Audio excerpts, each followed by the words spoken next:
Christ is the absolute owner. Go out to your car this afternoon and you just stop in your tracks and look at it. And you recognize that's His. Look at yourself in the mirror. Those eyeballs in your head, those are His. Your hand, it's His. He can take it away from you.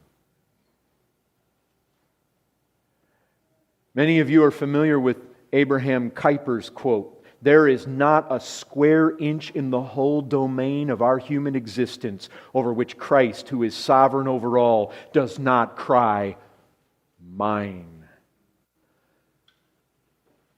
It is His. You ever thought, here comes the guy with Legion. The demons say, "Lord, they're pleading with him. Let us go into those pigs." Okay, go. They went into the pigs. Pigs all freak out. They run down the hill and they all die. You say, wow. Was that a gracious thing for the Lord to do to these swine herders? Kind of destroyed their produce. But you see, it wasn't theirs. Those pigs are His. They are His to do with as He pleases. And those demons are His. And He can do with them as He pleases. He is absolute owner of everything. You can look at some of these pictures, come back from the Middle East. You look at those pictures of a mosque, and all the Muslims bowed down to Allah.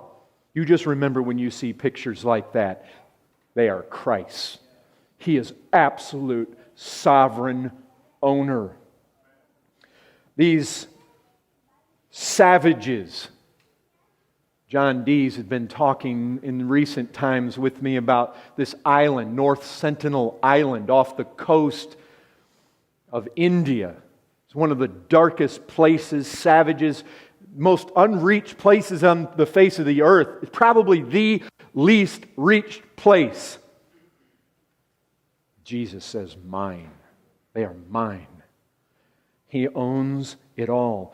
In this parable, all is His. All are His servants. You notice how this just the gist of this runs? Matthew 25. In verse 14, His servants. Again in verse 14, His property.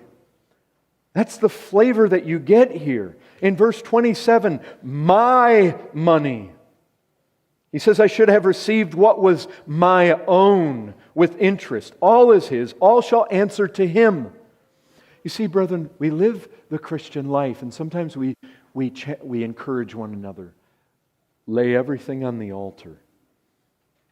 We think about, unless you forsake all that you have, you cannot be His disciple. You see what Jesus is saying?